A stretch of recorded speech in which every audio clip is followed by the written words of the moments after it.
Boa tarde a todos. Para quem não me conhece, eu sou Ayá Almeida, sacerdotisa de Umbanda. Sejam todos muito bem-vindos aqui. Sintam-se em casa, é o nosso interesse. O nosso propósito é que vocês se sintam no reino de Deus, em casa, centralizados no próprio coração. A gente vai fazer agora o sorteio da nossa rifa, a rifa em que a gente angariaria fundos para poder construir a nossa capela.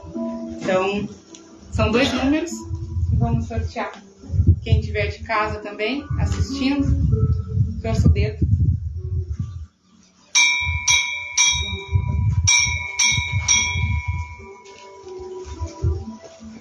R$197 e 6. Quem foi que ficou com o 6, lembra? Não. 6. 197 é o pai e a mãe. Tem alguém presencial que comprou e que tem esses números? 6. É a Daiele. Daiele? Ah, que bom. Então a Daiele fica com a sexta e o 197 com o segundo prêmio liquidificador. O pai e a mãe. Teu pai e tua mãe? É. Ah, que bom então. Estamos em casa então. Tá bem, tá certo então. Aí a gente já tá com o prêmio lá para levar. Vamos sentando, fazendo um relaxamento.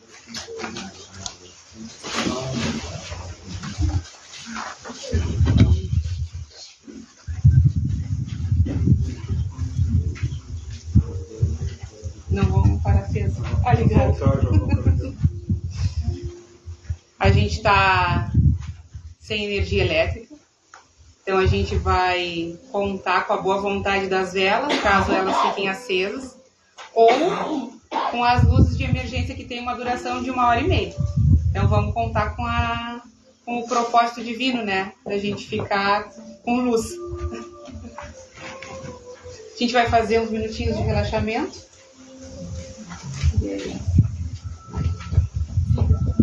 Vamos sentar numa posição ereta,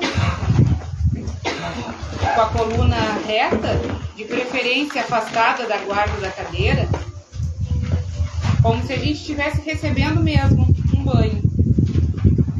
Alinhado. Coronário, frontal, coronário e frontal são centros de força que se conectam com a espiritualidade diretamente. Laríngeo é o nosso centro de movimento, é onde a gente coloca a intenção verbal dos nossos pensamentos. Ali, alinhado, vamos tentar alinhar, olhar para frente. Cardíaco é onde fica o nosso Atma, onde o nosso corpo material começa, o nosso órgão mais potente, e que sobre ele fica um centro de força que é capaz de nos movimentar em direção a nós mesmos. Gástrico, onde ficam guardados aqueles sentimentos de rancor, mágoa, inconformidade. É onde embrulha o estômago e a gente se sente mal frente a algum evento. E a gente está aqui, alinhado, fazendo movimentar as energias desses centros. À nossa esquerda, a gente tem o centro esplênico, onde fica sobre o baço, o nosso reservatório de sangue. É onde, de fato, a gente recebe toda a energia que vem da natureza. O nosso prana. Quando a gente se sentir desmotivado, quando a gente se sentir fatigado, a gente expõe esse centro ao sol, para que de fato ele seja reenergizado. À nossa direita, a gente tem o centro hepático. Também é um centro que acumula energias densas, energias energias também, que provêm dos rancores onde a gente vai guardando no nosso dia a dia. Rancores esses que a gente não movimenta, que a gente não verbaliza, que a gente não olha. E se a gente não olha, portanto, a gente guarda, não toca neles, como aquela gaveta em que a gente coloca papel e nunca mais utiliza, mas que fica ali acumulado, ocupando um espaço que deveria ser de utilidade e se torna um centro de desuso. Por isso, a energia que fica centralizada sobre o hepático, muitas vezes ela condensa sobre a vesícula e também sobre o fígado. Voltando para o centro, para o eixo do corpo, e a gente ainda alinhado, descendo um pouquinho mais, a gente tem o centro umbilical.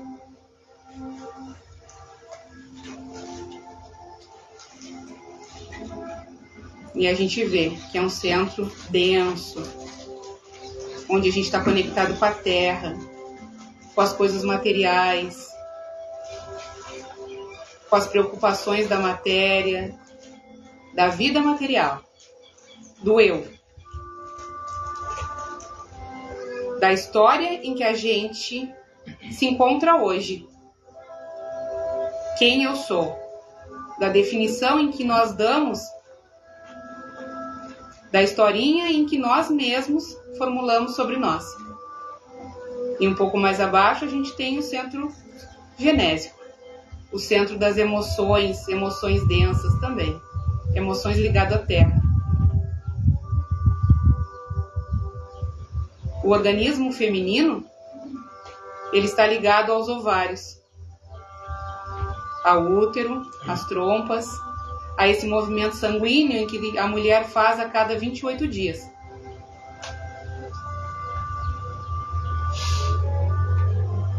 E um pouquinho mais acima dele, mas na parte posterior, nós temos ali um centro poderoso que se chama básico, ligado às nossas glândulas adrenais, ou suprarrenais, como queiram chamar. 2 hormônios excretam essas glândulas. Importantes, outros muito mais. Adrenalina e noradrenalina. O hormônio da luta e da fuga. Quando a gente é coagido e de que forma a gente reage. Quando a gente está em perigo e o nosso lado animal se manifesta para lutar ou para fugir. Quando a gente senta em posição ereta, com os olhos fechados ou com a visão a 45 graus em direção ao solo, e mantém o foco na respiração, no ir e vir da respiração consciente, inspirando, enchendo o pulmão de ar, recebendo esse fluxo de energia e expirando, esvaziando o pulmão, a gente consegue movimentar todos esses centros que muitas vezes estão estagnados pelo nosso comando, o nosso comando mental, a nossa expressão no mundo. Então agora a gente vai fazer uma série de 3 respirações, só para que a gente comece a se ambientar com esse ambiente aqui. Que a gente comece a se conectar a este ambiente. É uma respiração quadrada, como a gente chama. Para que a gente deixe lá fora, para fora da porteira, todos os nossos bloqueios, todas as nossas insatisfações. Como se a gente estivesse nascendo agora, de um útero verde. E como se a gente tivesse o frescor de olhar o mundo pela primeira vez. A gente vai fazer a respiração quadrada, que é um tempo igual para cada fluxo.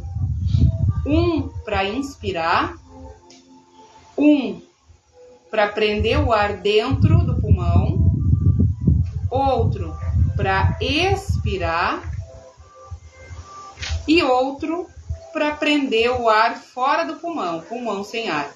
Então, são 4 tempos. Inspira, prende, solta, prende sem ar. E aí a gente vê que nós somos impotentes a nós mesmos, porque precisamos da respiração para sobreviver. Mais uma vez. Inspira, prende,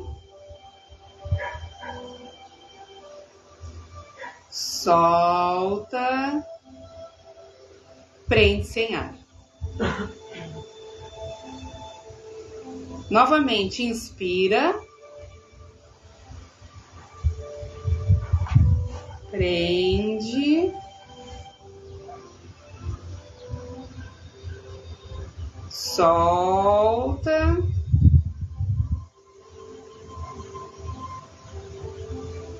prende sem ar. Muito bem. Agora a gente está apto a conversar. Quando a gente acalma o mental, deixa de lado as expectativas e se conecta com a nossa realidade. A nossa realidade. A realidade em que nós estamos hoje, mas que nós podemos mudar a qualquer momento. Porque nós somos donos de nós mesmos. Dono da nossa vontade. Hoje, nós vamos para a 4ª aula da teologia e do sacerdócio de Umbanda. Umbanda de Caritas. Essa jornada em que a gente vai conversando a cada encontro sobre o que é a Umbanda, de que forma ela se manifesta, de que forma ela enxerga o mundo e qual o propósito disso. Hoje iniciamos o módulo 2. E no módulo 2, nós vamos falar quem é Deus. Cada um de nós tem uma definição. Quem é Deus, da onde ele veio, para onde ele vai e principalmente aonde ele está. Né? Cada um de nós tem uma forma mítica de definição. Quem é, por que é, com que propósito ele existe, se ele me julga, me condena, me aprisiona. E aí, várias teologias e várias religiões definem Deus de uma forma com características distintas. Dentro da Umbanda, especificamente na teologia de Caritas, nós vemos Deus com atemporalidade criativa. Podemos chamar ele de Olorum, de Zambi, de Tupã e simplesmente de Deus. Porque a Umbanda ela vê a criatividade das manifestações. Nada é enrijecido, moldado como uma imagem. Deus é além de tudo isso, além de qualquer imagem em que a gente possa definir. Dentro da religião de Umbanda, a gente vê Deus além das nossas manifestações. Não é um Deus que criou o mundo em 6 dias e descansou no 7º. Não é um Deus punitivo, em que a gente tem medo de pecar porque ele pode nos cobrar. E aí a gente vê o quanto nós somos ainda imaturos para poder estar ainda regido por uma força maior que é capaz de nos cobrar por um ato danoso que nós cometemos. Deus na Umbanda é muito além disso. Ele é tão criativo e vivo e presente, com potencialidade de criar tudo e qualquer coisa, que ele está criando a todo momento. A cada nosso novo pensamento, Deus está presente. Independente se esse pensamento é luminoso ou não. Porque é a nossa manifestação que é a criação de Deus. Dentro da religião de Umbanda, o próprio nome já diz banda, um Deus e banda, com todos, conosco, ao nosso lado, Deus conosco. Porque Deus está presente desde a nossa criação e além dela. Somos seres imortais. Estamos numa linha atemporal. Há 600 anos atrás, nós éramos bárbaros. Há 440 anos atrás, nós éramos canibais. Há 150 anos atrás, nós éramos fanáticos religiosos, nossa última encarnação. Hoje, estamos aqui, manifestando Deus a partir das nossas aspirações. Afinal, quem somos nós? Somos lá o canibal, o bárbaro, o fanático religioso, ou esse que está aqui agora? Quando a gente começa a abrir o nosso leque de contemplação, a gente vê que a gente é muito pequeno e que a gente já se expressou de uma forma arbitrária. Arbitrária é o que somos hoje. Mas naquele momento, aquela realidade dialogava com o nosso íntimo. Hoje, essa realidade dialoga com o nosso, porque escolhemos estar aqui. Então não é mais arbitrário. Se não é mais arbitrário ao que éramos antes, ao que somos agora, então podemos mudar. Podemos de novo escolher por algo melhor em que nos traga benefício. Quando falamos das qualidades do engajamento caritativo, que foi lá no módulo 1, falávamos sobre fraternidade e aflição. Êxtase, que brota além da fraternidade, e aflição, que brota além do aprisionamento. Quando falamos hoje de Deus e dessa manifestação de mudança que Ele é, porque Ele é imutável, nós vemos que nós podemos escolher a partir da nossa vontade. E nós não nos manifestamos mais com rigidez. Então temos toda essa temporalidade criativa para poder, no próximo passo, escolhermos quem de fato queremos ser. Porque já fomos lá canibais, bárbaros, fanáticos religiosos. Viemos ali num florescimento espiritual, numa evolução da nossa matéria e também do nosso espírito. Buscamos sempre a melhora contínua. Melhorar o nosso íntimo. Melhorar o modo em que a gente olha para o outro e não brota aquela animosidade que se centraliza no nosso centro gástrico. Por isso que nós dizemos que Deus é consciência criativa. Porque a gente pode criar o tempo todo. As nossas escolhas já são criações. Criações da nossa consciência. Criações da nossa consciência e do nosso momento presente. Porque escolhemos, por exemplo, estar aqui. Mas também tem outras criações que ficam em segundo plano, que é proveniente do nosso subconsciente. São aquelas criações gatilho que nós chamamos, que vêm através de muitos sentimentos em que nós nem conseguimos expressar e explicar. E esses sentimentos, geralmente, são sentimentos atrelados à nossa animosidade. Aquele lado obscuro do nosso consciente que brota com um ímpeto de raiva por um gatilho que se forma no meu cotidiano.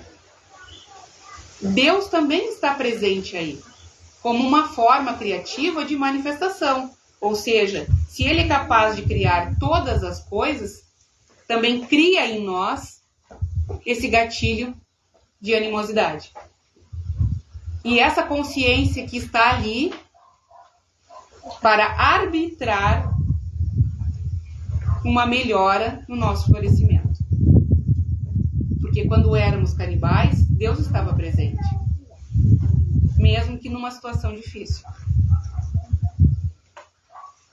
O Espiritismo já nos diz.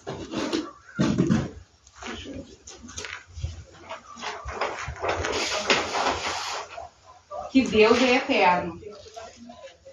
É eterno porque não foi criado. Porque se fosse criado, como nós somos, seria imortal. Se ele é uma consciência criativa que abarca todas as coisas, e é o nosso Criador, então ele é eterno. Ele não teve um começo, portanto ele jamais terá um fim. Fala também que ele é imutável, ou seja, ele não sofre mutação. Ele não está atrelado à matéria, que é perecível, porque se fosse, ele se desfazeria. Fala que ele é imaterial, não é palpável, não é tangível, não se pode tocar, é algo sutil. Único, porque a gente não pode caracterizar Deus. Ele é toda e qualquer característica, com a qualidade única de produzir todas elas, então incaracterizável. Onipotente, com capacidade de criar todas as coisas, e soberanamente justo e bom, mesmo que a gente pense que ele é um ser punitivo, que nos pune quando erramos, quando na verdade somos nós mesmos que nos punimos, quando a gente peca contra a nossa própria consciência. É o nosso subconsciente que vem e nos julga, mesmo que a gente ainda não reconheça os princípios do nosso erro. E o resultado disso é o sofrimento íntimo.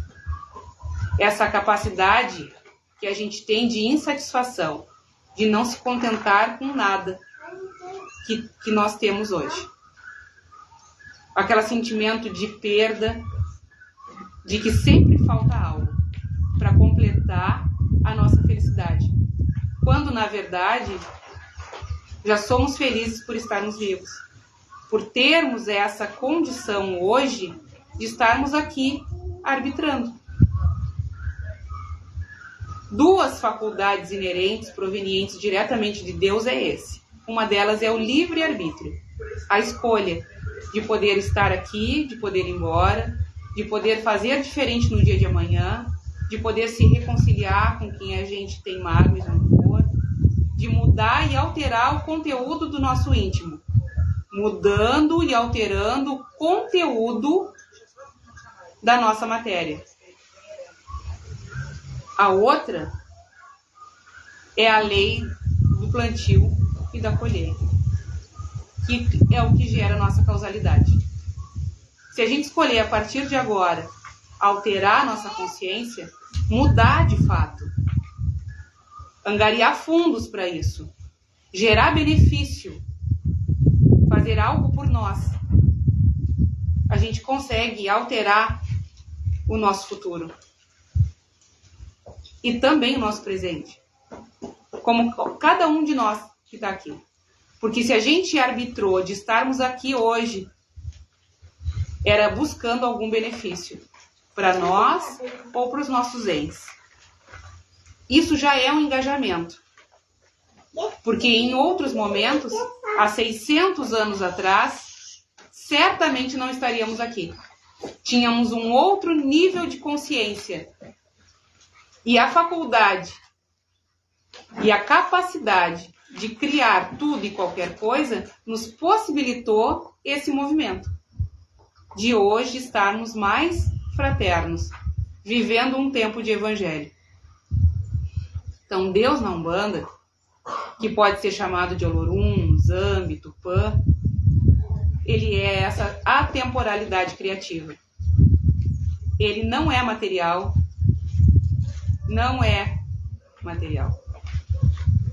porque ele está presente em toda a sua criação. Por isso é que nós vemos o florescimento dele através das consciências mórficas, através de nós mesmos e da natureza, e amórficas, através de estados de pensamentos, emoções, campos mentais e causais. que nem forma apreciável tem, por isso amórfico. Tem uma passagem no Evangelho que diz: há muitas moradas na casa de meu pai. E quando a gente interpreta isso com várias significâncias, uma delas o Espiritismo vê que existem uma rede de planetas com consciências vivas, criativas também, como nós aqui, de uma forma significativamente diferente, porque nem todos são materiais. Fazem relação aos muitos planetas, sistemas estelares, enfim. Mas eu já interpreto de uma outra forma. Há muitas moradas na casa de meu pai, porque cada um de nós é uma morada dele.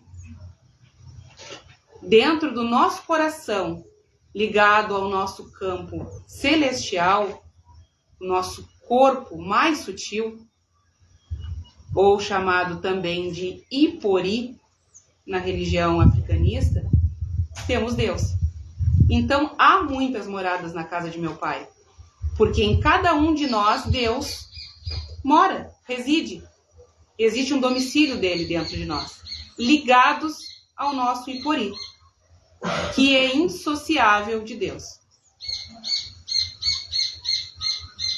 Então, essa é a visão umbandista sobre Deus, ligado à natureza e todos os campos sutis que provém dela e do homem, com capacidade de criar tudo e qualquer coisa a partir da nossa vontade e com sabedoria suficiente para enxergar que cada escolha nossa tem uma consequência e que essa consequência gera benefícios e malefícios.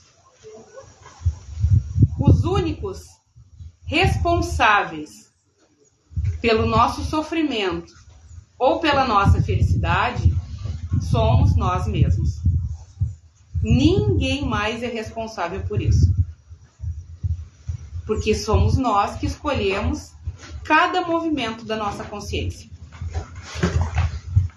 Eu gostaria de saber se tem alguma pergunta. Alguém tem uma pergunta, alguma contribuição? Não? Não temos? Aqui? Não? Estamos com a casa cheia hoje. Então, nós passamos para nossa segunda contemplação da tarde, que é o Evangelho, a passagem do Evangelho. E aí nós chamamos os nossos evangelistas. Vamos ver se...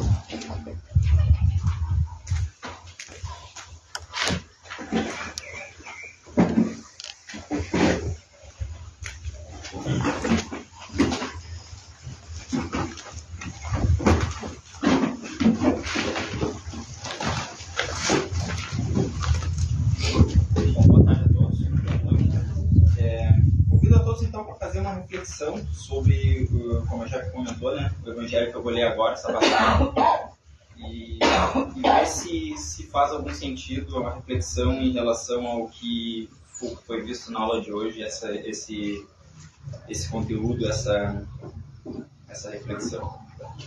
Leitura do Evangelho segundo Lucas, capítulo 17, versículos de 20 a 25. Interrogado pelos fariseus, quando chegaria o reino de Deus, Jesus respondeu-lhes: o reino de Deus não vem ostensivamente, nem se poderá dizer está aqui ou está ali, porque o reino de Deus está no meio de vós.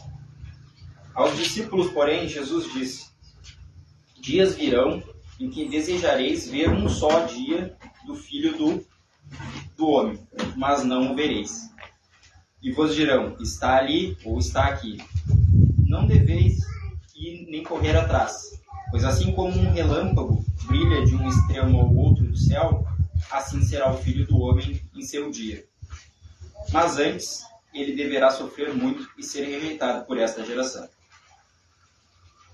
Então aqui nesse evangelho, nessa passagem, né, Jesus, primeiro essa parte eu vejo essa parte de falar de Deus como uma coisa muito complicada, né? Mas na verdade porque a gente tenta entender isso, pelo menos eu, E às vezes é complicado entender Deus, porque Deus é isso, né? Essa criatura, esse ser que é manifestado dentro de cada um, dessa forma de visualização. E bom, hoje quando começou o momento que a Jaque foi ali e deu boa noite para todo mundo, nas primeiras palavras que ela falou que esperava que todos se sentissem bem acolhidos em casa e que se sentissem na casa de Deus que há dentro de cada um. Na hora que ela falou isso, me deu um estalo na cabeça. Ela não falou que aqui, esse lugar é a casa de Deus. Ela falou que a casa de Deus, de dentro de cada um, para que cada pessoa vivesse, conhecesse, aprendesse um pouco dentro dessa casa de Deus que tem dentro de cada um. Bom, agora vamos fechar desse parênteses aqui que eu queria falar sobre isso. Jesus responde então a esse fariseu que pergunta para ele quando que chegaria o reino de Deus. E na cabeça do fariseu, a minha interpretação aqui seria que ele está pensando que nem como a gente, pelo menos eu pensava muitas vezes que Deus ia ser, sei lá, um gigante ou alguma coisa assim nesse sentido. Não, na verdade tinha um pensamento muito errôneo em relação a isso. E o fariseu pergunta, quando é que vai chegar o reino de Deus? Quando é que vai ser o reino de Deus? E Jesus responde para ele, né, que o reino de Deus não se manifesta dessa forma ostensiva. Ou seja, não chega chamando atenção. Ele não é como o fariseu está pensando que vai chegar o reino de Deus ali, né? O reino já chegou e ele não percebeu que o reino de Deus está ali. Então, Jesus chama atenção para isso. E para os discípulos ele fala que quando esses dias chegarem, né, os dias depois que Jesus já não estiver mais, eles vão querer ver Jesus estar na presença dele e não ver o Filho do Homem, né? E não vai estar aqui ou ali. Vai ser justamente nesse sentido de visualização, assim como o reino de Deus. Tem uma outra passagem rapidinha que eu gostaria de falar, porque justamente Jesus fala para esse fariseu como esse reino chegou e ele não percebeu. Isso me remeteu muito a uma ausência de fé, né? E essa ausência de fé muitas vezes não é uma ausência de fé, fulano não tem fé, ou eu tenho mais fé que fulano. Não é nesse sentido, mas uma reflexão de forma geral mesmo, como nós podemos cada vez, como a gente indaga ou pergunta ou duvida muitas vezes, né, das coisas que deveria acreditar. E justamente sobre essa falta de fé, tinha uma passagem que é ainda no capítulo 17, que também é ali no finzinho do Evangelho, né, que era no versículo 5 e 6, um pouco antes. E Jesus diz o seguinte: os apóstolos disseram ao Senhor, aumenta-nos a fé. E o Senhor respondeu, se tivesseis uma fé do tamanho de um grão de mostarda, dirieis a esta amoreira, arranca-te daqui e planta-te no mar, e ela os obedeceria. Então, eu acho que a contribuição que eu tinha para hoje era isso, nesse sentido dessa reflexão da casa de Deus, da morada de Deus, e um pouquinho desse sentido da fé também. Obrigado. Eu tenho uma contribuição em relação ao reino de Deus, bem assim, particular. Para mim, o meu reino de Deus é viver, ou tentar viver, de acordo com os ensinamentos do Evangelho. Não é fácil. É uma coisa bem difícil, mas é dia a dia. Tá? Atualmente, assim, dentro dos meus estudos, para tentar viver esse reino de Deus, obviamente eu já tive vários presentes, inclusive um deles é viver numa paz profunda, é uma paz, uma tranquilidade, porque está de acordo com os ensinamentos de Jesus. Eu tenho fazendo bastante força para aquele ensinamento que é perdoa 70 vezes 7. Então, por exemplo, a pessoa fez uma coisa para ti, não vou revidar porque ela fez. Então eu acho que a gente tem que tentar colocar em prática esse evangelho vivo, né? Então eu vou perdoar 70 vezes 7, que não é fácil, mas tu vai colocar em prática, tentar colocar em prática. E quando tu tenta colocar e tu perdoa a pessoa uma vez, perdoa 2 vezes, perdoa 3 vezes, tu já está na 15ª, te dá uma paz. E é isso que é o evangelho, e isso que é o reino de Deus. Tu tentar viver o evangelho. E isso aí não tem preço. é uma coisa única de cada um. Por isso que cada um é uma parte desse mundo de Deus. Então, para mim, o reino de Deus é isso. Viver de acordo com o Evangelho.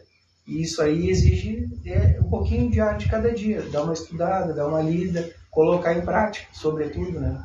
Então, para mim, é isso. Obrigada, Rodrigo. De nada. Até porque a gente sempre fala que a forma material em que a gente comunga com Deus é através de Jesus Cristo. É a precipitação material de um Deus numa forma humana. Então, se a gente conseguisse geograficamente localizar um Deus, coisa que é praticamente impossível, a não ser por essa visão, a gente viria que Jesus Cristo, o próprio Evangelho, seria nosso ponto de chegada a um Deus através dele. Porque a nossa consciência ainda é muito limitada. Fomos feitos puros e ignorantes. Puros no sentido de inocente, ignorantes no sentido de falta de conhecimento, falta de maturidade.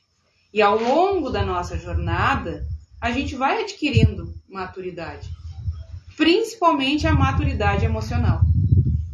A maturidade para lidar, inclusive, com as nossas imperfeições, com os nossos sofrimentos, coisa que hoje nós ainda não temos.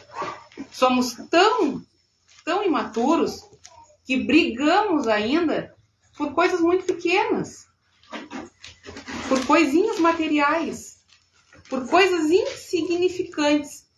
Mas com o longo da nossa jornada, no florescimento da nossa consciência, provavelmente daqui a 2, 3, 10, 50 reencarnações, nós vamos adquirir um nível de consciência maduro,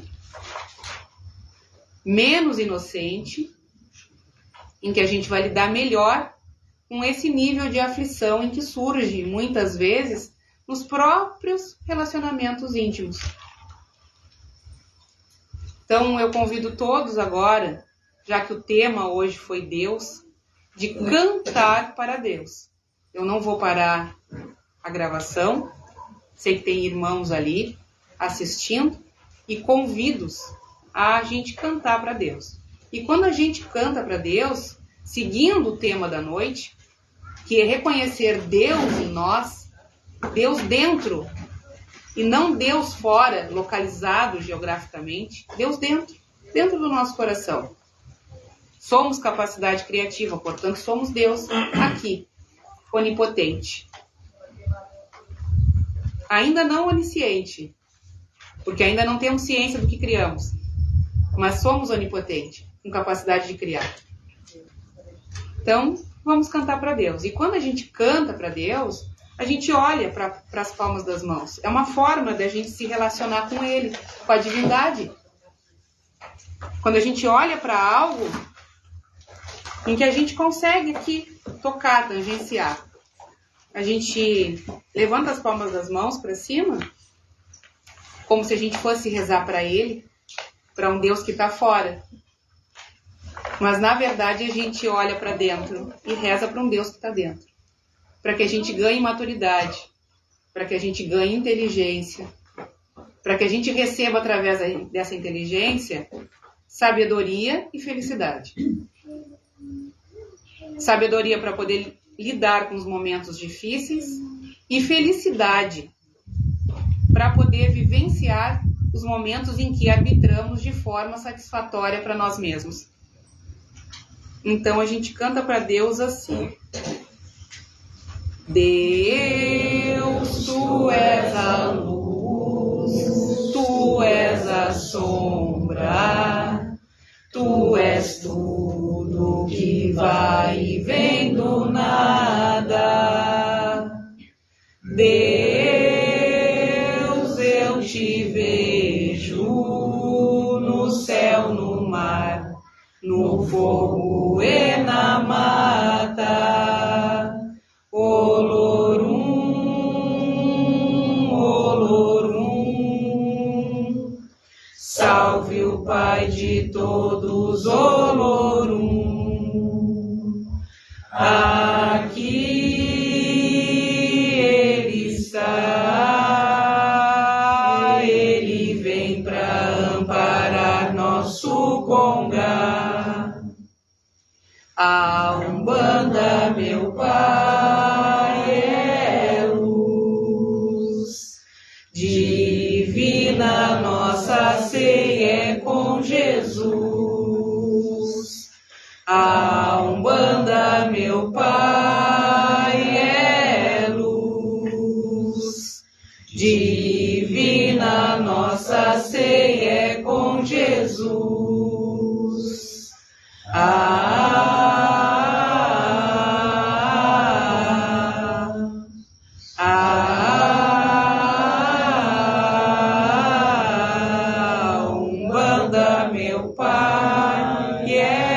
nossa ceia é com Jesus.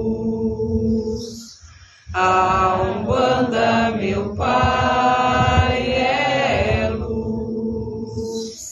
Divina nossa ceia é com Jesus.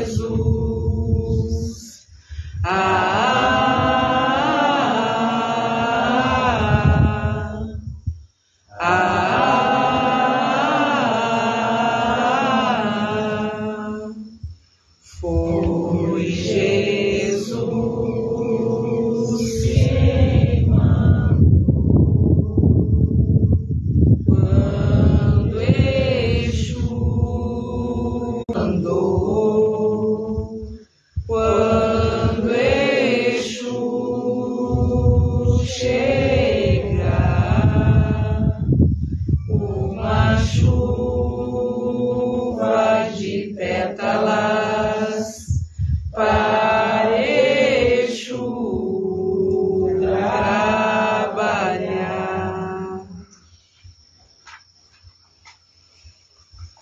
Então, só para encerrar o nosso estudo de hoje, eu vou encerrar com um tema, uma leitura do livro O Espírito da Verdade, autores diversos, Nem Castigo, Nem Perdão. O espírita encontra na própria fé o cristianismo. Terra não é prisão de sofrimento eterno, é escola abençoada das almas. A felicidade não é miragem do porvir, é realidade de hoje. A dor não é forjada por outrem, é criação do próprio espírito. A virtude não é contentamento futuro, é jubilo que já existe. A morte não é santificação automática, é mudança de trabalho e de clima. O futuro não é surpresa atordoante, é consequência dos atos presentes. O bem não é conforto do próximo apenas, é ajuda a nós mesmos.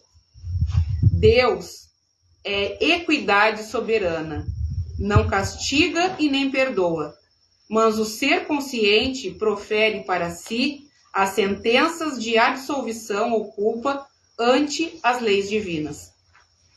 Nossa conduta é o processo, nossa consciência, o tribunal. Provas irrompem do passado, subsolo da nossa existência. E na estrada da evolução, quem sai de uma vida e entra em outra, porque berço e túmulo são simultaneamente entradas e saídas em planos da vida eterna. Emmanuel.